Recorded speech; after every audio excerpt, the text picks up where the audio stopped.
오늘은 우리 요셉 시리즈 18번째 시간으로 이제 드디어 이제 요셉의 모든 가족들이 무사히 애굽이라는 그 이방 땅, 어떻게 보면은 우리와 가장 가까운 컨텍스트죠.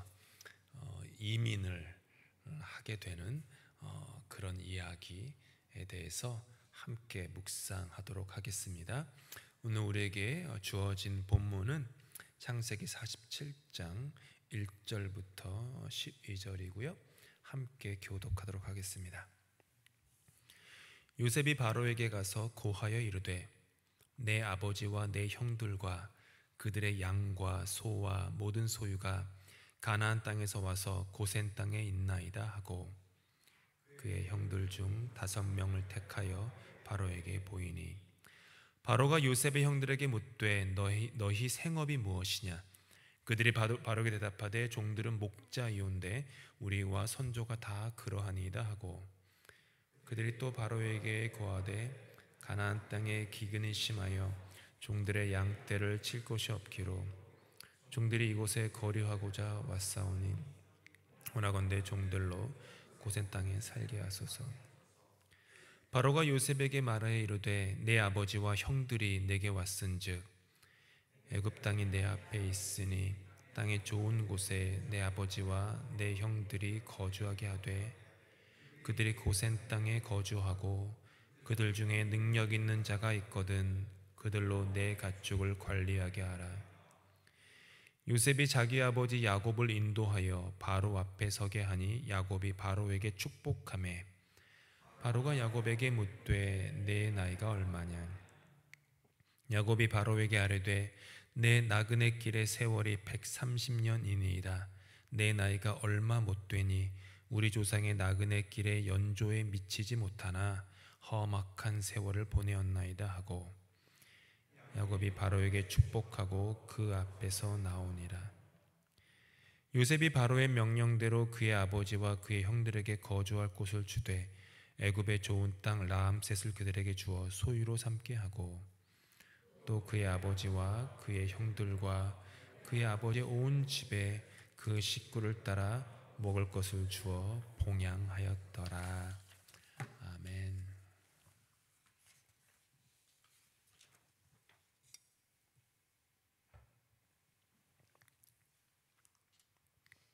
이집트의 지도입니다. 고대 이집트의 수도는 멤피스라는 곳입니다. 여기 지도에는 안 나오지만 이 아래쪽 여기가 멤피스입니다. 그래서 이제 미국에도 멤피스가 있는 것처럼 이렇게 성경에 나오는 그 고대에 나오는 지명들이 지금 현대 시대 속에 대부분 다 지명으로 사용되고 있죠. 이렇게 멤피스 애굽의 수도였어요. 가족과 감격적인 이제 해후를 했습니다. 우리 지난 시간에 봤는데요. 그래서 이제 요셉은 이제 바로 왕이 있는 멤피스로 이제 올라갑니다. 이유는 바로 왕에게 자기 가족들이 도착했습니다라는 거 알려야죠. 그 다음에 가족들이 앞으로 어떻게 먹고 살아야 될지에 대한 그 앞날, 그 미래를 논의하기 위해서 바로 왕을 찾아갔던 것입니다. 요셉은 혼자 가진 않습니다. 요셉은 5명의 형들을 데리고 갑니다. 그 5명의 형들이 누구인지 성경은 말해주고 있지 않기 때문에 알 수는 없습니다. 먼저 요셉은 아버지와 형들과 그들의 양과 소와 모든 소유가 고센 땅에 있음을 바로 왕에게 이렇게 고합니다. 고센 땅은 여기 보이시죠? 고쉔, 그러니까 고센이죠. 고센이라고 하는 이 땅이에요.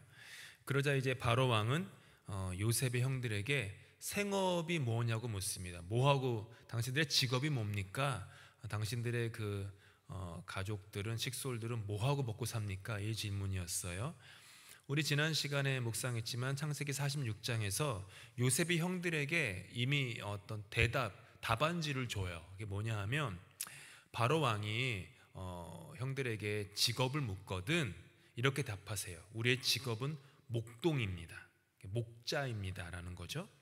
우리는 양떼와 소떼를 몰고 고센이라는 땅에 왔으니 그곳에 살게 해 주시기를 청합니다 라고 대답하세요 라고 했어요. 그래서 이제 바로가 5명의 그 요셉의 형들에게 이제 질문을 하니까 형들이 요셉이 시킨 대로 그대로 답을 합니다. 근데 요셉이 이 형들에게 이렇게 말한 이유가 몇 가지 있습니다.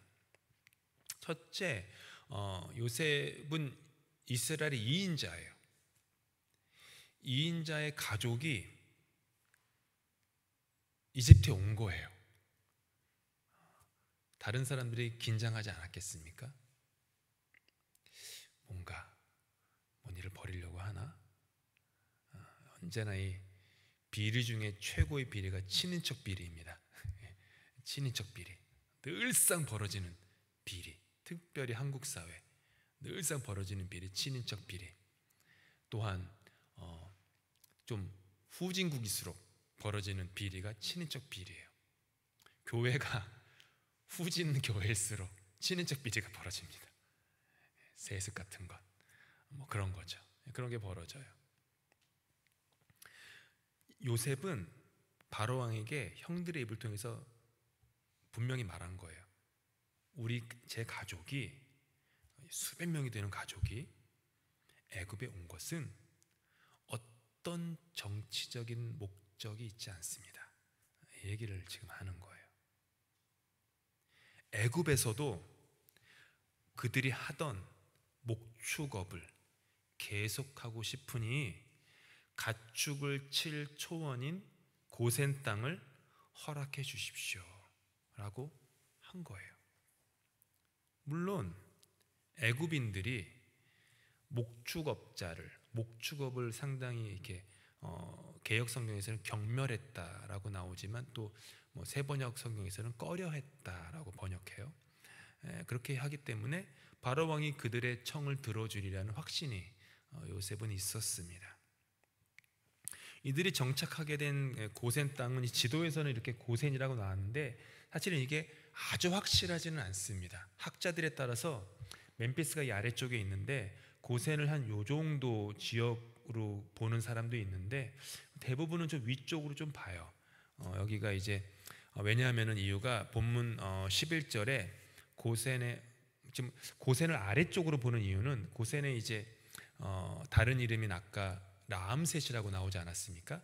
그 라암셋이 지금의 그 이집트 보신 북동부 국경 지역, 나일강의 그 델타 지역이라고 하면 삼각주죠. 삼각주 지역의 동쪽에 있을 거라고 이렇게 추측을 하기 때문에 고센 땅이 여기일 것이다라고 이제 보는 거예요. 요셉이 자신의 가족들을 이제 고센 땅에 정착시킨 그 이유는 아까 이유를 비롯해서 여러 가지가 있었습니다. 무엇보다 실질적인 이유는 고센 땅이 목축업을 하기에 좋은 땅이었기 때문이에요. 목축업을 하기에 좋은 너른 목초지가 있기 때문이에요.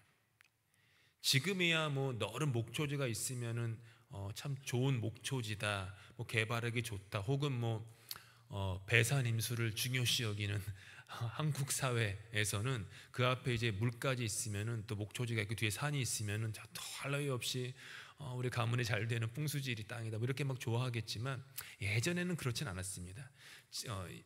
지금의 명당이 예전의 명당은 아니었지 않았겠습니까? 이렇게 사람들이 경시 여기는 땅이었어요. 지금 뭐 저 푸른 초원 위에 그림 같은 집을 짓고 사랑하는 님과 함께 또 뭐죠? 그 다음에 한 100년 살고 싶네 뭐 그런 거지만 어떤 분은 또 아휴 지겹게 한 100년을 살아야 돼 생각할 수도 있을지 모르지만 뭐 이렇게 목초지가 좋지만 당시에는 그렇지 않았다라는 거죠. 요셉은 형제들과 가족들을 이 땅에 정착시키고 싶었어요. 양과 소떼를 먹이기 위해서죠. 또한 지도에서 보시면 아시지만 여기가 고센이에요. 고센, 헤브론, 예루살렘, 어디죠? 가나안 땅, 약속의 땅. 즉 언제가 될지는 모르지만 하나님이 약속하신 대로 이스라엘 민족을 가나안으로 되돌리실 때 그나마 좀 유리하고 빠른 지역이겠거니라고 했던 생각을 요셉이 가졌던 것 같아요. 요셉은 좀 나름대로 좀 철두철미한 사람이라서 온 이집트 땅을 돌아다니면서 이렇게 정찰하고 뭐 아는 사람이니까요. 다 보아뒀던 것이겠죠. 하지만 또한 우리가 여기서 주목하고 싶은 큰 이유는 제가 아까 처음에 했던 정치적인 이유, 친인척 이런 것과 연결지어서 고센 땅이 당시 이집트의 수도였던 멤피스와 상당히 거리가 멀다는 데 있습니다. 애굽 사람들은 목축업자를 꺼려했던 데다가 고센이 외진 목초지였기 때문에 요셉의 가족들이 애굽인들과 어울려 섞일 가능성이 가장 적은 곳이었습니다.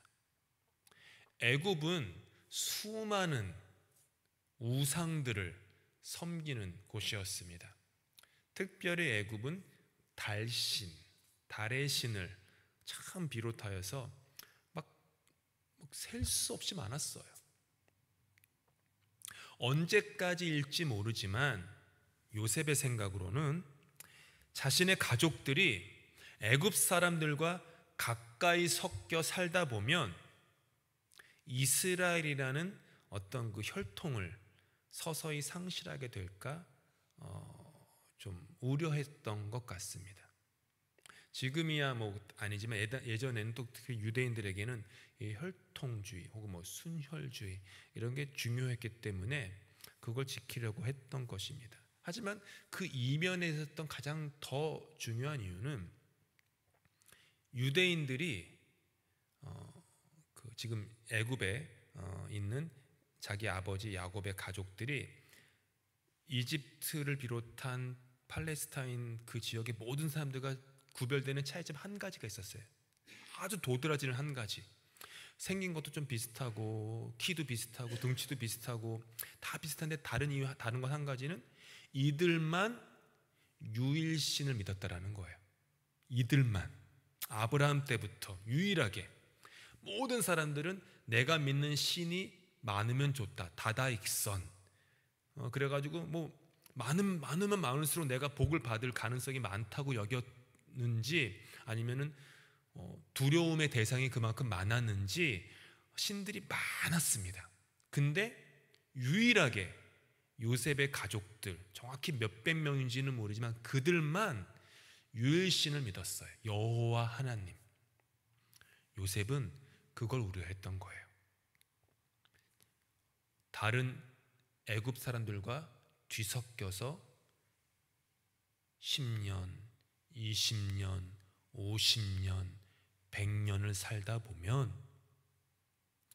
서서히 자기들도 모르는 사이에 우상 숭배에 빠져서 하나님의 약속으로 선택하신 언약 공동체라는 그 정체성을 상실하게 될까봐 요셉은 우려했던 것이죠.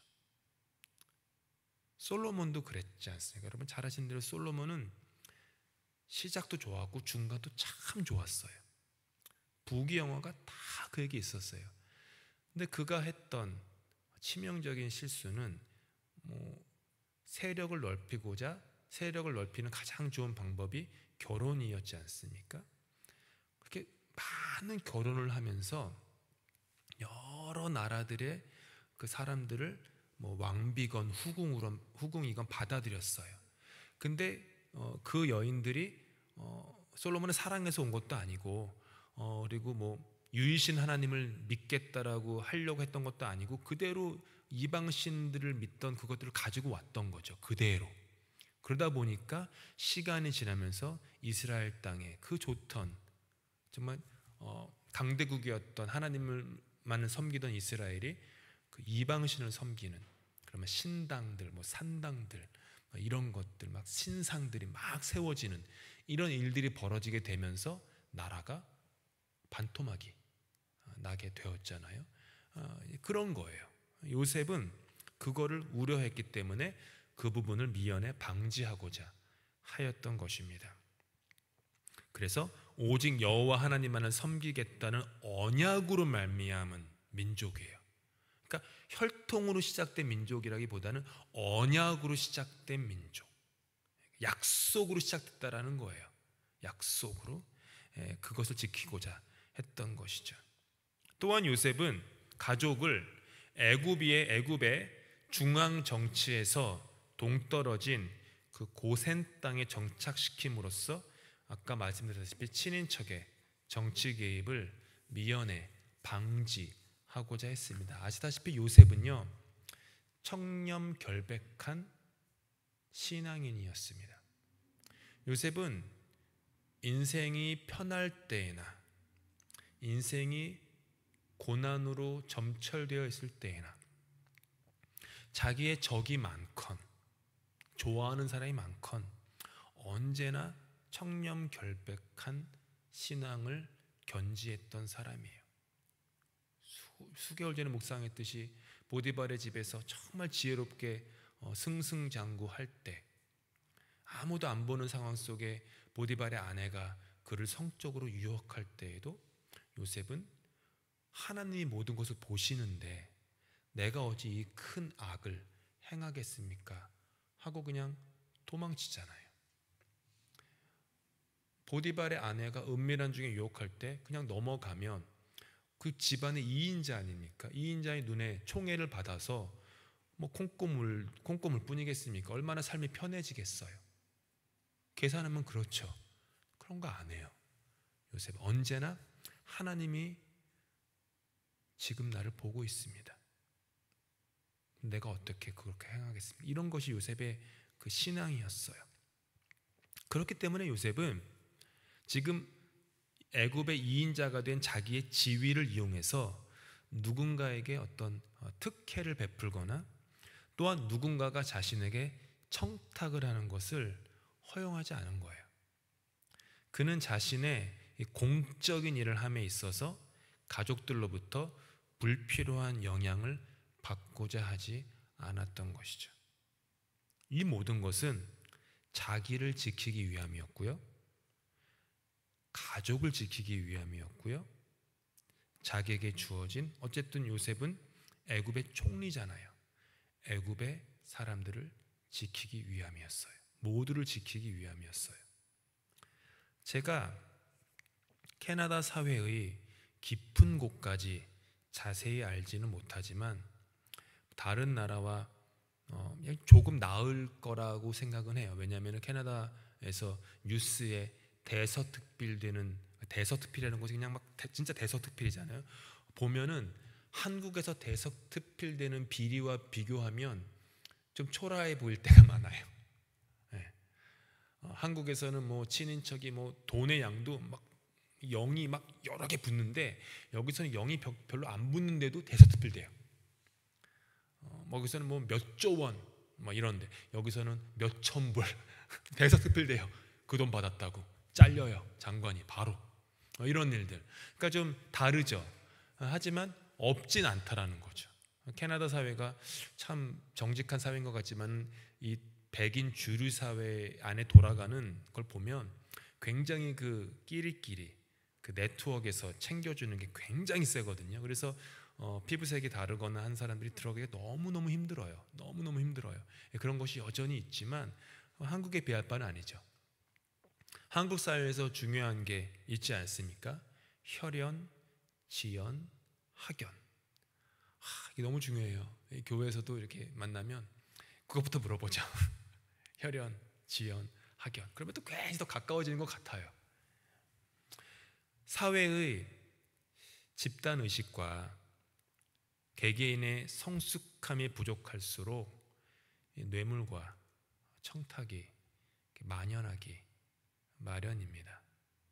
어느 사회이건 어떤 조직이건 그 조직의 성숙도를 보는 근거는 여러 가지가 있겠지만 얼마나 청렴결백한가, 이 부분이겠죠. 전에 주일 설교에서도 나눈 적이 있었는데 제 초등학교 시절에 아버지께서 사과 상자 하나를 들고 퇴근하셨어요. 거실 구석에 그 사과 상자를 그냥 처박혀 두다시피 하신 후에 아버지는 쌩 하고 안방으로 들어가신 후에 나오질 않으셨어요. 제가 이제 사과를 지금은 아주 좋아하진 않지만 또 그 당시 좋아했던 것 같아요. 사과가 있으니까 사과 좋잖아요. 근데 뭐 어머니가 건들지도 못하게 하시더라고요. 그래서 그냥 뭐 다음에 먹으려나 뭐 이러고 있었어요. 아버지는 다음 날 아침에 그 상자를 가지고 아주 이른 아침에 출근을 하셨어요. 그 상자를 돌려주기 위해서. 당시 서울 특별시의 기획 재정을 책임지고 있던 아버지께 건설회사에서 인허가를 해달라며 뇌물과 청탁의 뜻으로 사과 상자에 그 현금을 지폐를 가득 담아가지고 줬던 거죠. 좀 아깝지만 과외도 몇 개 더 했을 텐데, 옷도 좋은 것, 나이키 신발도 하나 살 수 있었을 텐데, 아파트도 조금 더 평수 넓은 데로 이사할 수 있었을 텐데, 그냥 아버지가 그냥 뒤도 안 돌아보고 그냥 열이 받으셔가지고 오셨거든요. 너무너무 분노해서 오셔가지고 돌려주셨는데, 어머니는 저희끼리 얘기죠. 어머니는 무척 속상해하셨습니다.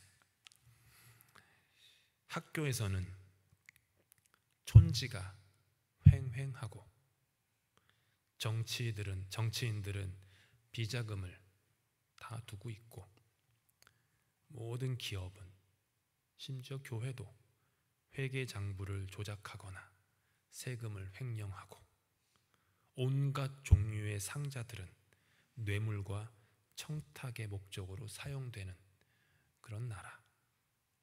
시대가 달라진 지금 당연히 사과 상자는 더 이상 사용되지 않겠지만, 어떻게 보면 더욱더 은밀하고 기이한 방법으로 온갖 비리는 벌어지고 있을 거라고 그냥 익히 상상해 봅니다.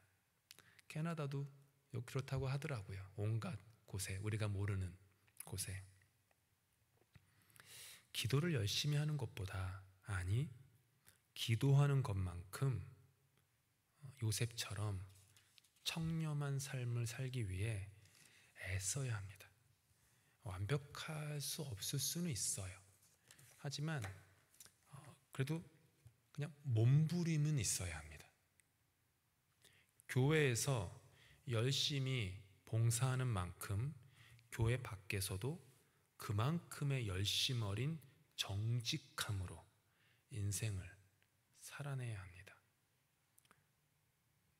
수많은 이민자들이 대한항공에서 주는 담요를 얼마나 많이 갖고 왔었습니까?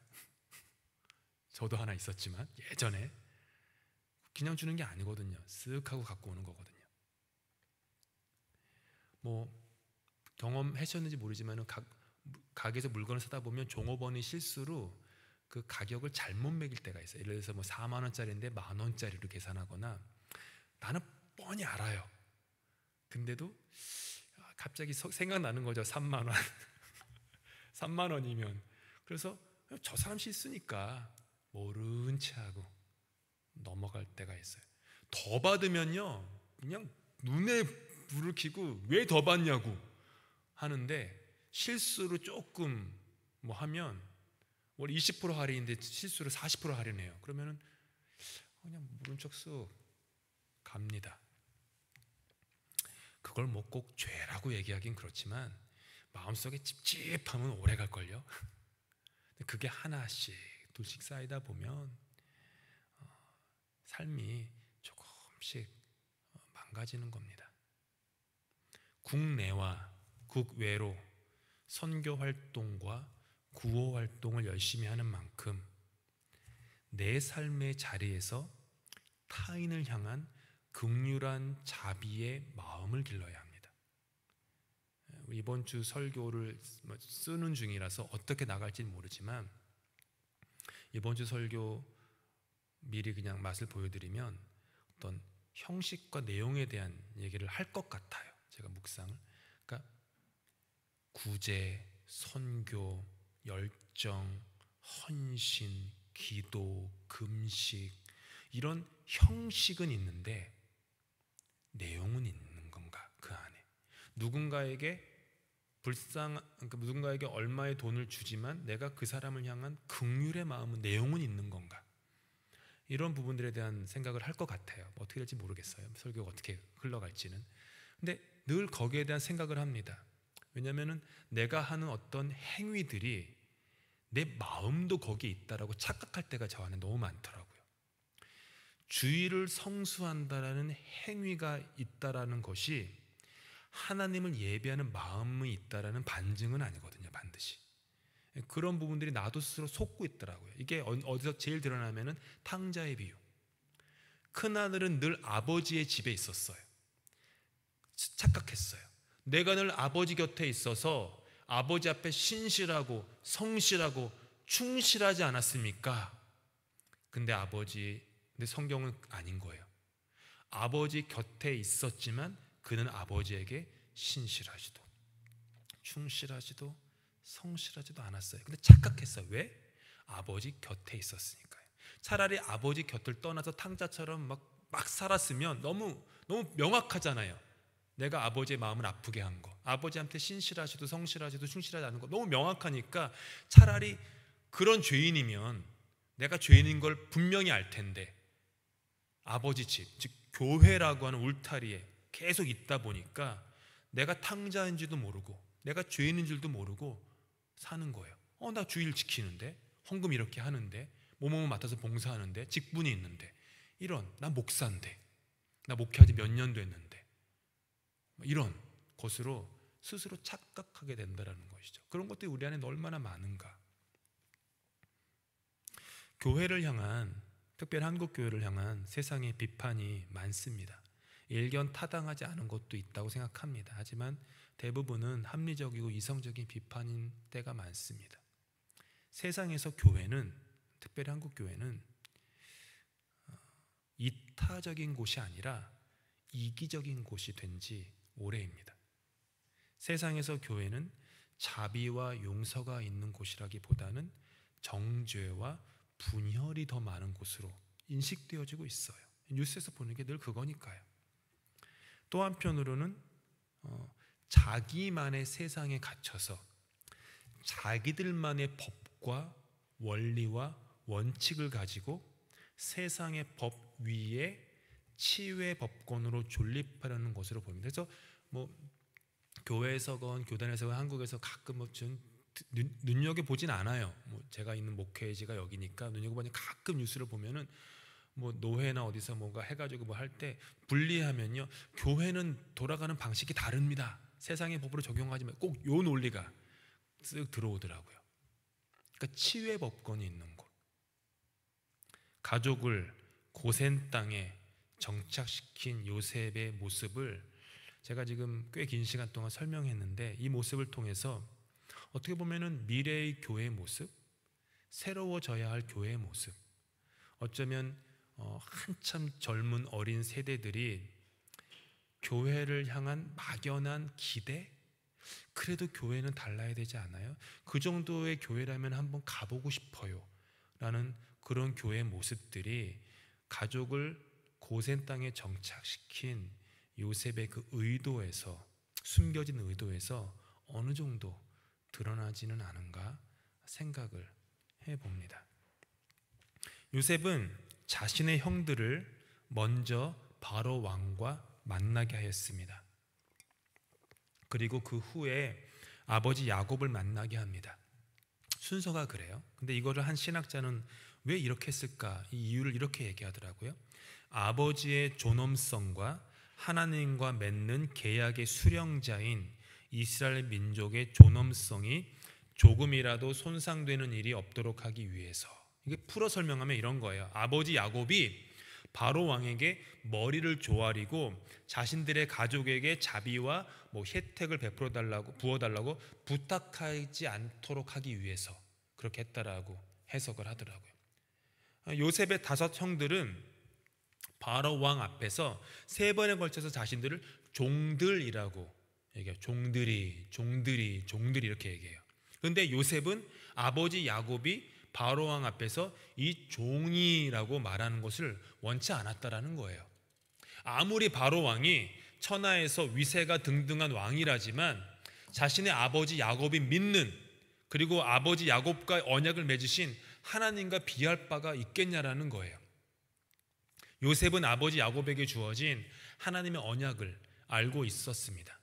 온 세상의 창조주요 통치자이신 여호와 하나님께서 아버지 야곱을 통해 이스라엘 민족을 일으키실 것이고 그 이스라엘을 통해서 세상에 축복을 흘려보내신다는 것을 아는 요셉은 이렇게 아버지 야곱을 세워주고 있는 것이죠. 그래서 아버지 야곱은요, 바로 왕을 만나서 그에게 경의를 표하지만 경배를 하진 않습니다. 자세히 읽어보면요, 오히려 야곱이 이 만남의 대화를요 주도해요. 7절에 보니까 이런 말이 나옵니다. 있습니다. 시작. 야곱이 바로에게 축복하며. 이게 야곱과 바로 왕의 첫 만남이었어요.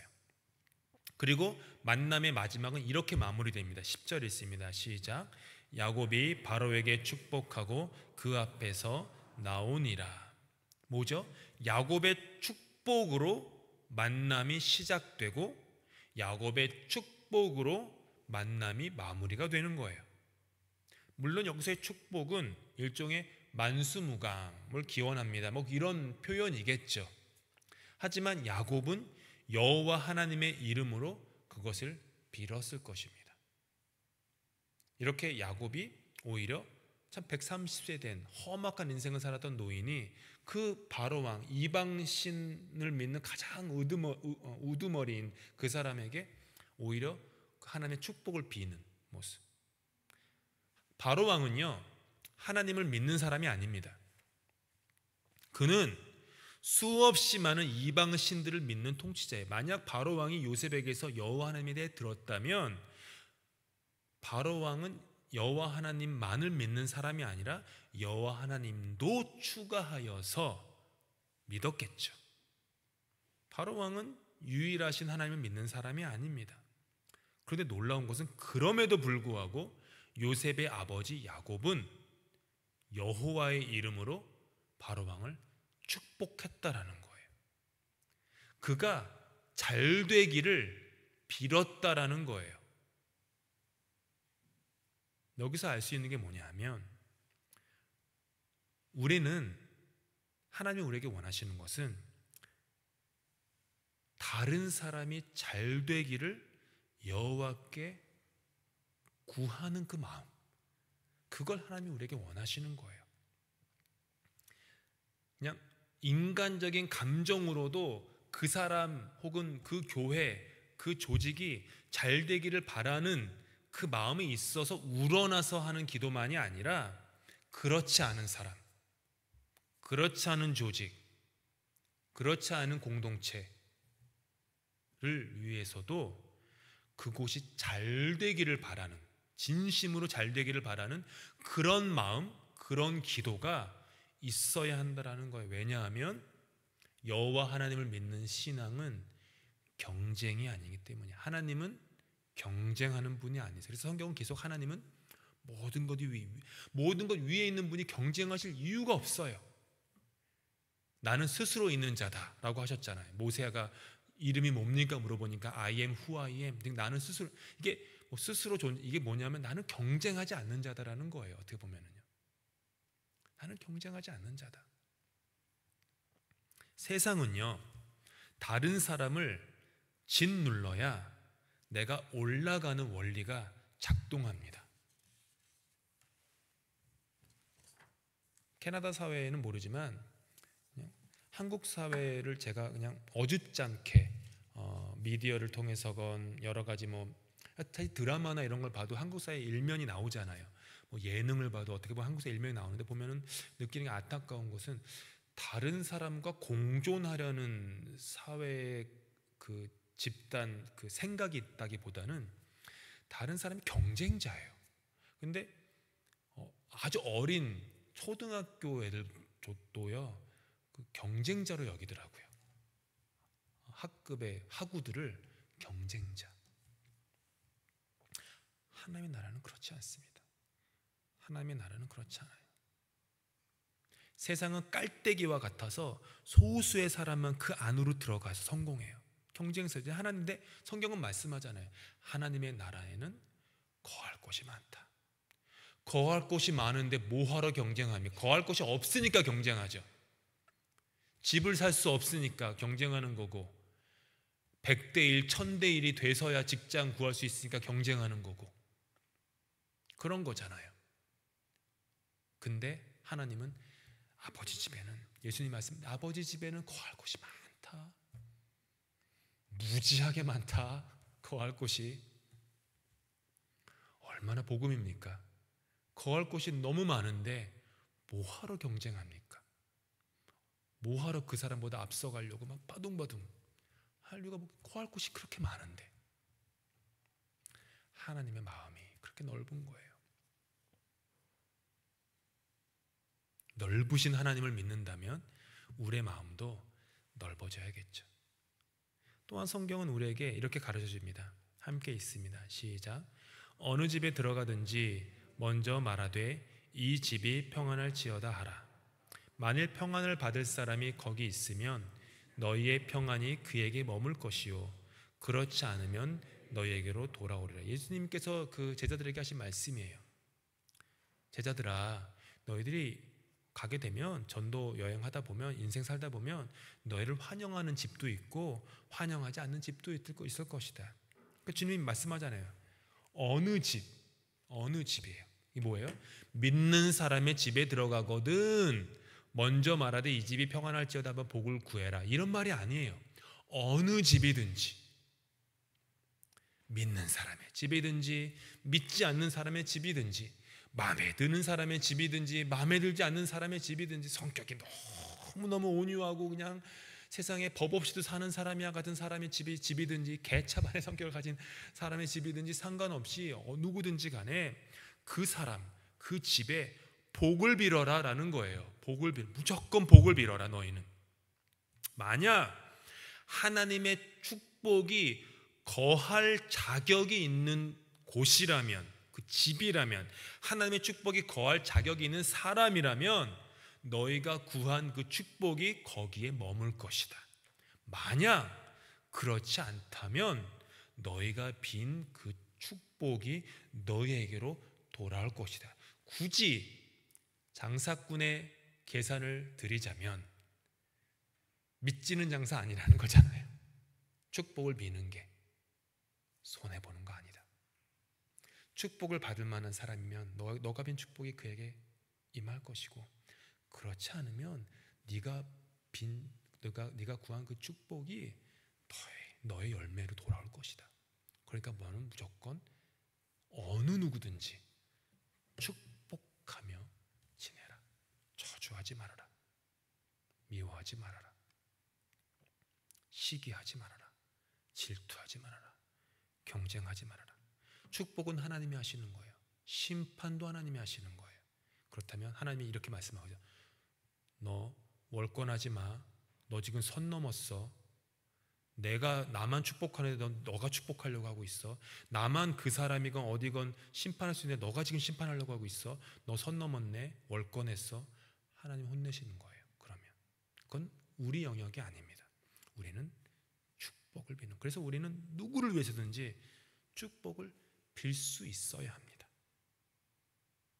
그거는요, 오해하지 마세요. 내가 넓은 아량이 있어서 그러는 게 아니에요. 그거 아니에요. 내가 그냥 그릇이 그런 것도 아니에요. 내가 믿음이 훌륭해서 아니에요. 하나님을 믿는 그냥 작은 겨자씨 같은 믿음에서 오는 거예요. 하나님이 다 아시고, 나도 아시고, 그도 아시고, 우리도 아시고, 저들도 아시니 하나님께 위탁하는 것이죠. 그래서 하나님은 요셉의 증조부 아브라함을 부르시면서 약속하셨습니다. 함께 있습니다. 시작. 여호와께서 아브라함에게 이르시되 너는 너의 고향과 친척과 아버지의 집을 떠나 내가 내게 보여줄 땅으로 가라. 내가 너로 큰 민족을 이루고 내게 복을 주어 내 이름을 창대하게 하리니 너는 복이 될지라. 너를 축복하는 자에게는 내가 복을 내리고 너를 저주하는 자에게는 내가 저주하리니 땅의 모든 족속이 너로 말미암아 복을 얻을 것이라 하신지라. 이게 하나님께서 믿음의 조상 아브라함을 부르신 부르심의 모습이에요. 너는 복이 될지라. 너는 복이 될지라. 축복의 통로가 될지라. 그것이 아브라함에게 시작돼서 이삭을 거쳐 야곱에게까지 이어진 게 하나님의 뜻이죠. 그리고 그것을 이제 요셉을 지나 모세를 비롯한 이스라엘 민족을 거쳐 예수님에게로, 그분의 제자들에게로, 그리고 그분의 교회에게로 전승되는 거예요. 복을 빌라는 거예요. 교회는요, 복이 돼야 됩니다.